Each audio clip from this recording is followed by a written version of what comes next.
राज्य शासनाच्या मालकीची हक्काची महानंदा ही दूध डेअरी दूधसाठी एक शासकीय मोठी अशी ही संस्था या राज्य सरकारने NDDBला देऊन पुन्हा एकदा या सरकारने गुजरातच्या पुढे नतमस्तक झालेल्याचं दिसत आहे। पुन्हा एकदा यांनी गुजरात पुढे नाक रगडल्याची परिस्थिती निर्माण केली आहे। असं कारण असं आहे की मागे आपण सगळ्यांनी बघितलं की अनेक उद्योग आता गुजरातमध्ये गेलेत आणि आता हे सुद्धा नॅशनल डेअरी डेव्हलपमेंट यांना देऊन डेव्हलपमेंट बोर्डला देऊन याच्या मागे गुजरातच्या आनंद नावाच्या संस्थेला इनडायरेक्टली करार किंवा त्यांच्या माध्यमातून महाराष्ट्रात या मुंबई शहरामध्ये दूध विक्री करायचा व्यवसाय सुरू करायचा असा इरादा दिसतोय। मुळात विषय असा आहे की मुंबईमध्ये 1 कोटी लिटर रोज दूध लागतो आणि राज्यभरातील विविध दूध संघाच्या माध्यमातून तो दूध इथे पुरवला जातो। महानंदा डेअरी ठीक आहे, नुकसान आहे, लॉसमध्ये आहे, या सगळ्या फायदा तोटा हे होत असतो। सरकारने या संदर्भात किमान याला मदत करण्याची आवश्यकता होती। आमचं सरकार होतं त्यावेळेस आम्ही याला मोठ्या प्रमाणामध्ये मदत केलेली होती, परंतु गेली हे आत्ताचे 2 वर्ष आणि मागचे 5 वर्ष महानंदाकडे या सरकारने पूर्णतः डोळेझाक केलं। आज जर NDDBच्या माध्यमातून म्हणजे त्यांनी जर संघाकडून दूध खरेदी करता अमूलचा दूध जर खरेदी केला तर या राज्यातील शेतकऱ्याचं कंबरडं मोडणार आहे असं मला दिसतंय। आणि म्हणून हे महानंदाची जी काही लोकप्रियता होती, तो एक ब्रँड होता, तोही संपुष्टात आणणार आणि साधारणतः 2000 कोटीची इतकी प्राईम लँड आणि तिथे असलेली संपूर्ण मशिनरी प्लांट हा संपूर्ण त्यांना ताब्यात देण्याचं औचित्य काय हे कळायला मार्ग नाही। सरकारचा उद्देश काही झाला असला तरी काही असला तरी या राज्यातील दूध उत्पादक शेतकऱ्याचा कंबरडं मोडणारा निर्णय भविष्यात होऊ शकतो आणि हा दूध उत्पादक शेतकरी उद्या उद्ध्वस्तही होऊ शकतो। ही सर्व परिस्थिती या राज्यावर येऊ शकते, कारण आत्ताच आपण सगळ्यांनी पाहिलंय की दुधाचे दर इतक्या मोठ्या प्रमाणात घसरले। 5 रुपये लिटर अनुदान म्हणून घोषित केला गेला, तो अद्याप दिला गेला नाही, तो कागदावरच आहे आणि ते घोषणा करून त्याची पूर्तता होताना आता आम्हाला दिसत नाही। म्हणून NDDBकडे चालवण्यासाठी हा जो प्रकल्प दिला गेला महानंदा, याचा उद्देशच हा आहे की या पूर्ण सहकार क्षेत्रावर जे दूध संघ आहेत किंवा कोऑपरेटिव्ह सेक्टर आहे यांच्यावर अंकुशही आणायचा त्यामागचा उद्देश आहे। आणि गुजरातच्या दूध उत्पादक शेतकऱ्यांना मदत करण्याचा सुद्धा इरादा या माध्यमातून या निष्क्रिय सरकारचा दिसतो आहे। म्हणून आमची मागणी आहे की तुम्ही हा केलेला करार रद्द करा। महानंदाला आवश्यकता असेल तर 200-400 कोटी रुपये पुन्हा द्या आणि ही एक महानंदाचा ब्रँड आहे, लोकांचा विश्वास आहे या ब्रँडवर। 1 कोटी लिटर रोज दूध या ठिकाणी लोकांना पुरवठा केला जातो, त्यातील मोठा वाटा महानंदाचा अनेक वर्ष राहिला आहे। आणि अशा स्थितीमध्ये आता एक सर्वोच्च न्यायालयामध्ये एक याचिका पण पेंडिंग आहे की दूध खरेदी करायला साठी त्यांना त्यांच्या एरिया ठरवून दिला आहे किंवा त्याच्या सीमा ठरवून दिलेल्या आहेत. कुठल्याही राज्याचं दूध कोणालाही खरेदी करता येत नाही, त्याला परवानगीच घ्यावी लागते. ती याचिका आत्ता पेंडिंग आहे. पण त्याच्या पलीकडे जाऊन जर NDDBकडे ही संपूर्ण यंत्रणा दिली, संपूर्ण मालमत्ता दिली, तर उद्या त्यांना मात्र कुठलंही बंधन राहणार नाही. ते गुजरातमधूनही दूध आणतील आणि इथे प्रोसेसिंग करून पॅकिंग करून विकतील. आणि आमच्या शेतकऱ्यांचे पूर्वीच पडलेले जे दर आहेत दुधाचे, त्यामुळे तो संकटात सापडलेल्या शेतकऱ्याला मात्र नव्यानं पुन्हा संकट उभं ठाकेल. ही परिस्थिती या दुर्दैवी निर्णयामुळे होणार आहे, हे आता स्पष्ट झालेलं आहे. पण आताच जी कॅबिनेट बैठक झाली त्याच्यामध्ये 5 रुपये सबसिडी देण्याचा निर्णय झालेला आहे. हो, आता कॅबिनेटमध्ये निर्णय झाला, घोषणा झाली, सप्लिमेंटरीमध्ये झाल्या 55,000 कोटीच्या झाल्या. पण तुम्ही 20 तारखेला अधिवेशन संपलं, 14 दिवस झाले. एक दुधाचा शेतकरी किती दिवस तग धरेल? इतका उशीर का लागतो? ज्यावेळेस अधिवेशन सुरू असतो त्यावेळी घोषणा केल्यानंतर त्यावेळेस सुद्धा कॅबिनेट सुरू असतात. त्या आठवड्याची कॅबिनेट होते, तिथेच तो निर्णय का घेतला नाही? इतका वेळ का बघितला? वाट का बघायला लावली शेतकऱ्यांना? म्हणजे संपूर्ण शेतकरी उद्ध्वस्त झाल्यावर काय मदत देणार आहात? हा खरा प्रश्न येतो. अजूनही मिळालं नाही आणि दुधाचे दर इतके घसरलेले आहेत. अशा स्थितीमध्ये पुन्हा नव्यानंही संकट आहे. जर उद्या अमूलचा दूध आला महाराष्ट्रात, तर इथल्या दूध संघांनी, दूध उत्पादकांनी, शेतकऱ्यांनी काय करायचं? त्यांच्याकडे कोण बघणार? हा खरा प्रश्न आहे. मराठा आरक्षणासाठी 3 पातळीवरती सरकारने काम सुरू केले आणि महसूल यंत्रणेला सुट्ट्या रद्द करून सांगितले की त्यांनी सर्वेक्षण करावं लवकरात लवकर. कशा पद्धतीने बघताय का की मराठा आरक्षणासाठी खूपच अग्रेसिव्ह अशी भूमिका सरकारने घेतली? असंही गायकवाड घाई केली, गडबड केली, तर गायकवाडचं जे झालं तेच आत्ता पुन्हा नव्यानं होईल. शुकरेंचाही तसंच होणार, गायकवाडचं झालं तेच. गायकवाडांचा अहवाल आला, टिकला कुठे तुम्ही सिद्ध करू शकलात? म्हणून घाई गडबडीने निवडणुकीच्या तोंडावर हा निर्णय घ्यायचा, पुन्हा मतं घ्यायची आणि मतं घेऊन सत्तेमध्ये येण्याचा प्रयत्न करायसाठी हा सगळा उद्योग चाललेला आहे. पण काही ठोस आणि टिकेल असं यातून निष्पन्न होईल या सरकारच्या घिसाळघाईमुळे, असं मला वाटत नाही. परंतु वारंवार आता मुख्यमंत्र्यांनी पुन्हा एकदा आदेश दिलेले की नोंदी तपासा. कमी नोंदी आढळल्या की जरांगे नाराजी व्यक्त करतात, त्यानंतर मुख्यमंत्री पुन्हा एकदा तपास करायला सांगतात. कसं बघता या सगळ्याकडे? नाही, मला एवढंच म्हणायचं आहे, जरांगेचं आंदोलन झालं, लाठीचार्ज झाला. जरांगेच्या त्या लाठीचार्जनंतर जरांगे मराठा समाजाच्या पुढे एक मसीहा म्हणून उभे ठाकले. त्यांना या सगळ्या घटनेमागे कोण आहे? कशामुळे झालं? का लाठीमार केला? तुमचा उद्देश काय होता? आता त्या जरांगेंच्या माध्यमातून, पाटलांच्या माध्यमातून महाराष्ट्रातील मराठा समाज एकवटला आहे. त्याच्यापुढे जर सरकार घुटणे टेकत असेल तर सरकारची कमजोरीच आहे ती. घुटणे टेकावं की नाही हा तर सरकारचा प्रयत्न आहे. कारण तुम्ही त्याला आश्वासन दिला होता. तुम्हाला द्यायचं नव्हतं किंवा द्यायचं होतं तर अभ्यासांती बोलायला पाहिजे होता. वेग बोलून तुम्ही वेळ मारून का नेलात? हा खरा प्रश्न उपस्थित होतो. तुम्हाला जर हे सगळं टिकणारं आरक्षण द्यायचं होतं तर तुम्ही सांगायला पाहिजे होता. एक वेळा मुदत दिली, दुसऱ्यांदा मुदतवाढ वाढवून दिली, तिसऱ्यांदा, आणि ते अल्टिमेट देत राहिले. त्यांच्या अल्टिमेटमला तुम्ही उत्तर देत राहिलात आणि तारीख वाढवून घेत राहिली.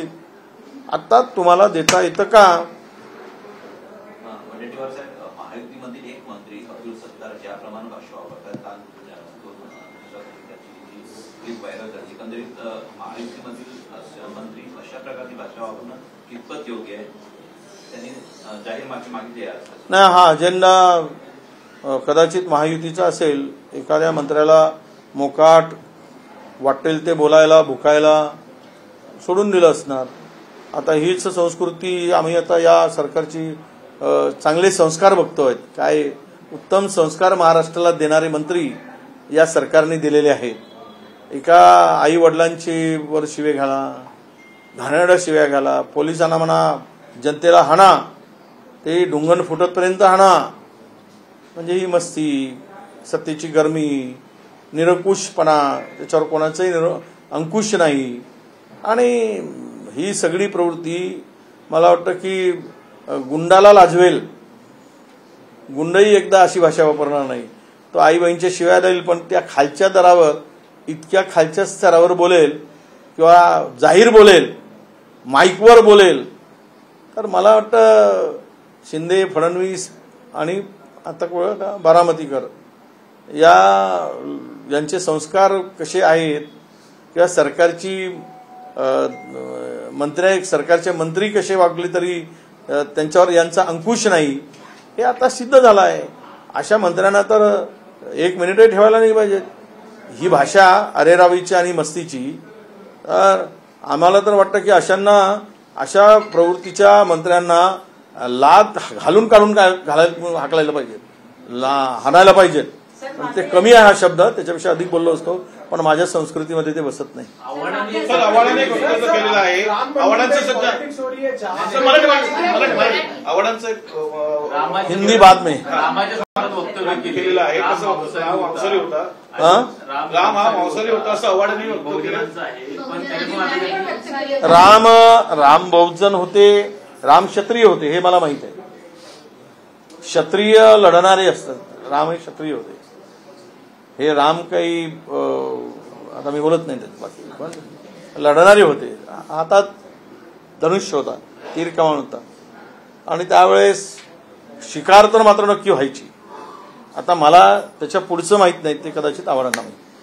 आव्हाड साहेबांचे जे वक्तव्य आहे, नाही सर, आव्हाड साहेबांनी जे वक्तव्य केले ते मला की इतिहासात असं हे आहे, पण तुम्ही समर्थन करता का अशा पद्धतीनं? त्यांनी दिलगिरी व्यक्त केली, त्यांनी खेद व्यक्त केलाय, पण इतिहासामध्ये जे आहे ते मी खरं सांगतो असं त्यांनी म्हटलं. असे वादातीत मुद्दे आत्ताच्या ह्याच्यात विकासाला सोडून हे अधिक होतात. आता इकडे विकासच्या नावानं तुम्ही मतं मागू शकत नाही, आणि धार्मिक भावना एवढ्या शिखरावर नेऊन ठेवल्या की त्याचा काही शब्द उलटा सुलटा झाला की ते हाणायला मोकळे होतात. आणि हे सगळी परिस्थिती राज्याच्या विकासासाठी किंवा देशाच्या विकासासाठी, खरं तर राजकारणात धर्मात राजकारण हे असावं की नसावं याच्यावर खूप डिबेट झाले. अलीकडे मात्र धर्मात ठासून राजकारण आणलं जातं आणि राजकारणात धर्म ठासून आणला जातोय. प्रभू रामचंद्राच्या संदर्भात जे तुलसी रामायण वाचले असतील, जे वाल्मिकी रामायण वाचले असतील, त्यामध्ये अनेक उल्लेख आहेत. आता बोलणं चूक आहे एवढाच त्याचा अर्थ आहे. तर शिवडी नावाशिवाय रोड चालू होते, 250 रुपयाचा टोल, शिवडी नावाशिवाय रोडला 250 रुपयाचा टोल सरकार, शिवडीला 500 रुपये, 250 फोर व्हीलरला लाईट व्हेकलला 500 ना, 250 कमी केले जातात. 250 कसं बघतात? हा, नाही आता हे झाले हे शिवडी ते काय आपला नावाशिवा हा आता मोठ्या लोकांसाठीच आहे. त्याच्यासाठी ते बांधायचं आणि पाठ थोपटून घ्यायची आणि लोकांना लुटत राहायचं. सगळ्या टोल नाक्यावर लुटत चालली आहे. हा नवीन लुटीचा मार्ग आता नवीन बांधला गेला आहे सामान्य माणसाला वेठी धरण्यासाठी. म्हणजे मोठ्या माणसांनी तिकडे त्या रस्त्याचा वापर करावा आणि गरिबांनी किंवा सामान्य माणसांनी जाऊच नाही. बसचा मला वाटते 1600 रुपये घेतले, तर त्याचा बोजा प्रत्येक पॅसेंजरवर 50 रुपये पडणार आहे. हे सगळं विकास आहे की जनतेला लुटीचा नवा धंदा आहे, हा खरा प्रश्न या टोलवाढी लावलेल्या कराच्या माध्यमातून दिसतो. मुंबईच्या अधिवेशनामध्ये मी अब्दुल सत्तारबद्दल आम्ही प्रश्न विचारला होता मुख्यमंत्र्यांना. त्यावेळेला मुख्यमंत्री असं म्हणाले होते की मी तपासून कारवाई करतो. अजून किती वेळ तपासणार आणि अजून अशी कारवाई? मुख्यमंत्र्यांची मजबुरी आहे. ते सत्तारांना काही धक्का लागू देणार नाही. त्यांना पूर्णतः मुख्यमंत्री वाचवण्याचा प्रयत्न करतात आणि वाचवून ठेवतायत. त्यांना तो मोहरा फार महत्वाचा वाटतोय, म्हणून त्याला ते पाठीशी घालत असावे. 15 वर्षे सत्ता भोगल्यानंतर सुद्धा पक्ष सोडून जातात असं गिरीश महाजन यांनी काही वेळापूर्वी म्हटलेलं होतं. काय वाटतं नेमका कुणाकडे? असं हे गिरीश महाजनांना सांगा की देशातील सत्ता गेली, ईडी आणि सीबीआय बाजूला करा, कोण कोणत्या पक्षात जातो हे तुम्हाला महिनाभरात कळेल. एवढंच माझं त्यांना उत्तर आहे. सर, तुम्ही अंगणवाडी सेविकांची भेट घेतली थोड्या जाऊन आझाद मैदानला. आज त्यांची बैठक होणार आहे मुख्यमंत्र्यांसोबत. मात्र दुसरीकडे त्यांना सकाळी नोटीस देखील देण्यात आली आहे की कामावर रुजू झाला नाही तर कामावरून काढून टाकू. कसं? नाही, नोटीस दिल्या नाही. 51 अंगणवाडी सेविकांना काढून टाकलंय. त्या अंगणवाडी सेविकांचे कुलूप तोडून तो त्या अंगणवाडींचा ताबा घेण्याचं कामही सुरू झालं आहे. हा आदेशच सरकारने काढलेला आहे. त्यांच्यावर कारणे दाखवा नोटीस सगळ्या अंगणवाडी सेविकांना देण्याचं काम सपाट्यानं सुरू आहे. काय आहे, शांततेच्या मार्गाने आंदोलन करणाऱ्या अंगणवाडी सेविकांना चर्चेला बोलवून मार्ग काढायला पाहिजे.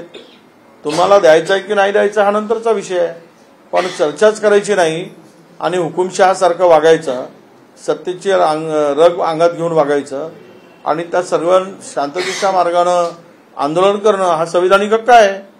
तो हक्क कसा लावू शकता? आणि तर आंदोलन केलं म्हणून काढून टाकायची जर भूमिका असेल तर ही निषेधार्ह आहे.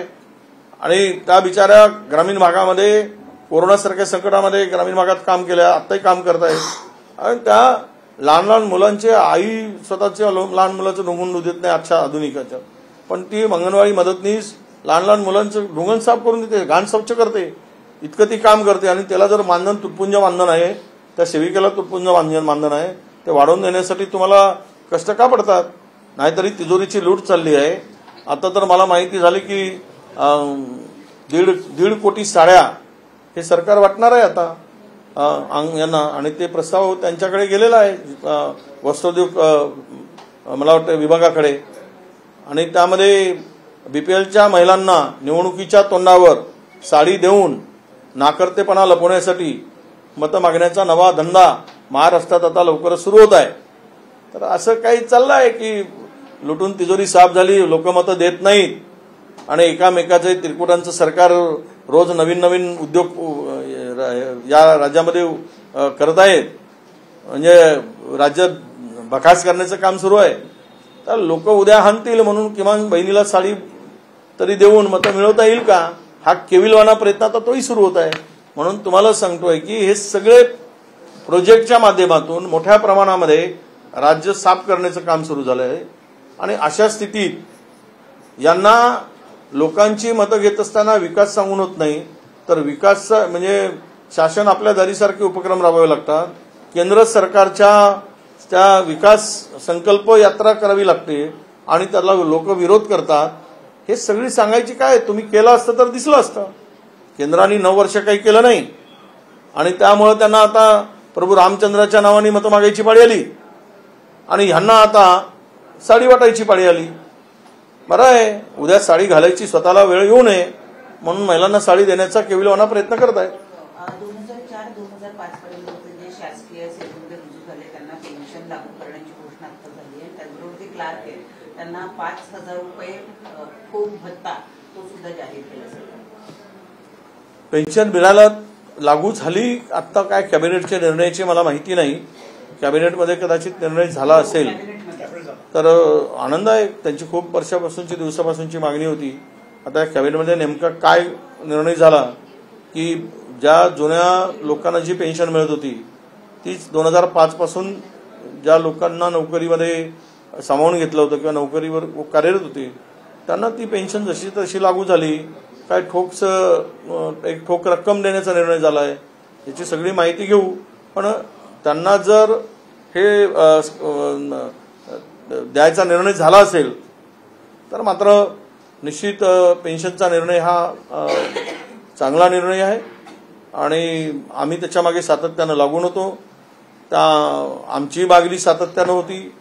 राज्यभरामध्ये संपूर्ण जे आंदोलन उभं झालं होतं त्या आंदोलनाच्या पाठीमागे विरोधक म्हणून एक सशक्तपणे आम्ही उभे होतो आणि त्यांना त्या सर्व कर्मचाऱ्यांचं यश आहे आणि मी तेही मानतो की विरोधकांचंही यश आहे की आमच्याही रेट्याला सरकार झुकलं आणि हे लागू केलेलं आहे. सर हिंदी हाँ बोलिए सर, राम मंदिर पे पॉलिटिक्स चल रही है जहाँ पे जितेंद्र आव्हाड जी का सबसे बड़ा बयान आया है कि राम जो है वो बहुजन समाज के थे और वो मांस खाते थे, तो आप इसको किस तरह से? नहीं, राम बहुजन समाज के थे, ये बात सच है. राम क्षत्रिय थे, प्रभु रामचंद्र जी, कृष्ण यादव वो भी थे, सब हमारे ओबीसी थे. अब ओबीसीओं को मंदिर में रखकर पूजा जा रहा है तो हमें बहुत इससे खुशी और आनंद, और ये भगवान थे हमारे भगवान को सब पूरा मानता है हिंदुस्तान, तो इससे बड़ी खुशी की बात क्या हो सकती है. सवाल यही आता है कि वो मांस खाते क्या नहीं खाते थे, इसके बारे में मेरी स्टडी नहीं है. पर आप तुलसी रामायण छोड़कर आप अगर वाल्मीकि रामायण पढ़ोगे तो आपको उसका उत्तर मिल जाएगा। सर एक और चीज सामने आई है जहां पे और ये बवाल करने वालों ने वाल्मीकि रामायण पढ़ना चाहिए तो जितेंद्र का सवाल का उत्तर वो कभी दे पाएंगे। सर लोकसभा के इलेक्शंस आ रहे हैं जहां पे इंडिया अलायंस के ऊपर अभी फिलहाल कांग्रेस के ऊपर बहुत सारी बातें सामने आ रही है, जहां पे कांग्रेस जो है वो रीजनल पार्टियों के साथ जैसे शिवसेना के साथ कोऑपरेट नहीं कर रहे हैं सीट शेयरिंग्स को लेके। कांग्रेस सिंबल्स डिक्लेयर अभी तक हुआ नहीं इंडिया अलायंस से, तो कांग्रेस अभी तक कोई कोऑपरेट नहीं कर रहा है इंडिया अलायंस में, ये बात अभी सामने आई है। तो बिल्कुल ये सब झूठ है। इंडिया अलायंस में जितने भी अलायंस पार्टनर है उनके साथ में चर्चा हमारी जारी है। आज भी हमारी पार्टी की हाईकमान की मीटिंग शुरू है, किन किन पार्टियों को साथ में लेना है और कौन पार्टी साथ में आना चाहती है उसके बारे में भी चर्चा चल रही है। विशेष रूप से ये जो आज की एक तानाशाही सरकार है उसके खिलाफ में जो जो भी पार्टी खड़ी है वो सब पार्टियों को साथ में लाने का हमारा प्रयास है। हम लाने की कोशिश कर रहे हैं और उनके साथ में हम तालमेल करके आगे का चुनाव लड़ेंगे। मुझे इसमें कोई दिक्कत नहीं आती सीट शेयरिंग को लेकर। ये सब मीडिया में जो चल रहा है ये सब गलत है, झूठ है। सच्चाई यह है कि अभी चर्चा की फेरी शुरू हो चुकी है और ये 2, 4, 5 फेर ये चर्चा का ये चलते रहेगा। इसके बाद में हम लोग अंतिम डिसीजन तक आएंगे और मुझे नहीं लगता कि कोई दिक्कत होगी। अब लोग हमारा क्या होगा, इससे महायुति का क्या होगा। जो बड़े कॉलर टाइट करके गए थे तो उनका कॉलर निकाल कर उनको हाफ बंडी कब पहननी पड़ेगी वही हम लोग देख रहे हैं। उनके हिस्से में क्या आएगा। अब जो बड़े बैठकर हो सकता है कि उनको बड़े बड़ी गाड़ियों में बिठा कर ले गए, आते वक्त उनकी ये स्थिति न हो कि गाड़ी के टायर फटा हो और खुद को ही धक्का मारते हुए गाड़ी को निकालना पड़े। सर कांग्रेस नेशनल पार्टी है जहां पे जिसका स्प्लिट नहीं हुआ है, तो 2024 के लोकसभा इलेक्शंस में कांग्रेस का विजन क्या है? महाराष्ट्र में कितने सीट्स तक वो अपना देखते कि इतनी सीट्स वो लेके आ सकती है, इतने सीट्स आप डिमांड कर सकते हो? नहीं, देखिए महाराष्ट्र में तो पूरा माहौल जो है महाविकास आघाड़ी के फेवर में, सर्वे भी दिख रहे। हम सर्वे पे भी ज्यादा 100% विश्वास करके नहीं चल रहे। हम खुद भी लोगों में जाकर हमारे भी खुद के एजेंसियां काम कर रही है। हम कभी कम से कम 40 सीटें हमारी महाविकास आघाड़ी महाराष्ट्र से जीतेगी, ये पूरा प्लानिंग है। हम सबको लेकर चलेंगे, चाहे सीपीएम हो, प्रकाश आंबेडकर साहब की वंचित आघाड़ी हो, शिवसेना हो, उद्धव जी की, पवार साहब की राष्ट्रवादी हो और हमारी और कोई आने वाले, हम उनसे भी बात कर रहे हैं। सबसे मिलकर, चाहे हमारे नेता राहुल जी का स्पष्ट रूप से कहना है कि जो भी अलायंस में पार्टनर आना चाहते, जिनकी कैपेसिटी जो है वो 5% के 4% वोट की भी है, उनको सबको लेकर एक ताकत से मोट बांधने का काम करो, ऐसा उनका निर्देश भी मिला है और उस दिशा में हम लोग काम कर रहे हैं। करेक्शन करना चाहूंगा, आपने अभी कहा कि राम बहुजन भी थे, क्षत्रिय भी थे। जहाँ तक मेरी जानकारी क्षत्रिय ये जात नहीं होती है, लड़ने वालों को क्षत्रिय कहते हैं। तो आपको थोड़ा सा दुरुस्त मैं करता हूँ। उनकी काउंटिंग बहुजन में नहीं होती है। हाँ, मेरा कहना ये नहीं, देखो उच्च वर्णीय तो नहीं थे हम लोग उनको ओबीसी मानते हैं। चलो सर, जागा वाटपाच्या बाबतीत मराठी सांगा की काँग्रेसच्या इंटरनल बैठका झालेल्या आहेत. सुप्रिया सुळे म्हणतात की फॉर्म्युला आता अंतिम टप्प्यात आहे, काही दिवसातच आम्ही जाहीर करू. मात्र शिवसेना, राष्ट्रवादी आणि काँग्रेस या तिन्ही मुख्य पार्टींकडे बघितलं तर शिवसेना आणि राष्ट्रवादी फुटलेले आहेत, त्याच्यामुळे त्यांची ताकद कशी जोखायची असा प्रश्न आहे. काँग्रेसचं अनुमान काय, किती सीट्स जिंकून येतील महाविकास आघाडीचे? असे कोणाची ताकद कमी, कोणाची ताकद जास्त, यामध्ये तुम्ही आम्हाला गुरफडून ठेवू नका. आम्ही मेरिटवर निवडणूक करू, मेरिटवर आमची सीट शेअरिंग होईल आणि मेरिटवर आमचं वाटप होईल आणि आम्ही मेरिटवरच जिंकून येऊ. सगळ्या दृष्टीनं आम्ही मेरिट बघू आणि मेरिटवरच राहू, एवढा तुम्हाला विश्वास. थँक्यू. 40 जागा, किमान 48 पैकी 40 जागा जिंकण्याचा आमचा निर्धार आहे आणि ते आम्ही यावेळेस, आम्हाला तशा पद्धतीचं वातावरण महाराष्ट्रात आहे. कोणत्याही माणसाला हे फाडोफोडीचं राजकारण, पक्ष फोडाफोडी करून सत्ता मिळवणं आणि सत्तेतून मलिदा खाणं हे कोणत्याही माणसाला पचत नाही आहे, कोणत्याही माणसाला हे आवडत नाही आहे. महाराष्ट्रातील माणूस या तिघाडीचा बदला घेण्यासाठी हातात मतदान रूपी शस्त्र घेऊन उभा आहे आणि त्या योग्य वेळेस या रावणांचा लक्ष करून यांना संपवल्याशिवाय राहणार नाही, हा हमारा विश्वास है. महानंदा के बारे में जो निर्णय राज्य सरकार ने लिया था, महानंदा एक फेमस ब्रांड था जो मिल्क में पैकिंग करके प्रोसेसिंग करके काम करता था और मुंबई में करीबन 1 करोड़ लीटर तक इसकी डिमांड है दूध की. इस स्थिति में आज जो निर्णय लिया गया वो निर्णय इस राज्य के किसानों के हित में नहीं है. दूध संघ जो है कोऑपरेटिव सेक्टर में काम करने वाले, उसको भी बर्बाद करने का निर्णय है. अगर आज के तारीख में दूध को भाव भी नहीं मिल रहा है, जो रेट मिलना चाहिए, जो दाम मिलना चाहिए वो भी नहीं मिल रहा है और इससे किसान दूध तकलीफ में लड़ रहा है. ऐसी स्थिति में ये एनडीडीबी को देकर, नेशनल डेयरी डेवलपमेंट बोर्ड को देकर कल अगर उन्होंने निर्णय लिया तो और गुजरात से अगर ये दूध लाने की कोशिश की तो महाराष्ट्र के किसानों में बहुत बड़ा नुकसान को सामने जाना पड़ेगा. इससे भी बढ़कर ये सरकार जो है ऐसे निर्णय लेकर गुजरात के सामने अपना झुकने का जो सिलसिला है वो जारी रख रही है. ये सरकार महाराष्ट्र के लिए नहीं चल रही, ये सरकार गुजरात के हित के लिए चला रहे, ये मेरा स्पष्ट आरोप है. एक और सवाल आपने मराठी में कहा कि फिलहाल जो महाराष्ट्र देश में धर्म में राजनीति और राजनीति में धर्म को शामिल किया जा रहा है, कुछ नए धंधे स्टार्ट किए हैं बीजेपी और यहाँ पर साड़ी बांटने का. ये कौन लोग हैं? कौन लोग हैं बोले तो सत्ताधारी लोग हैं. साड़ी कौन बांटेगा अभी सरकार के पैसे से? सत्ता सरकार ही बांटेगी ना. अब वोट मिलेगा नहीं करके नया कार्य चालू कर रहे वो. उन्होंने प्रस्ताव भी भेजा है, हमारी मालूमात है, ये सच है. 1.5 करोड़ साड़ी लेकर महिलाओं को बांटने का और उसके बदले में वोट मांगने का.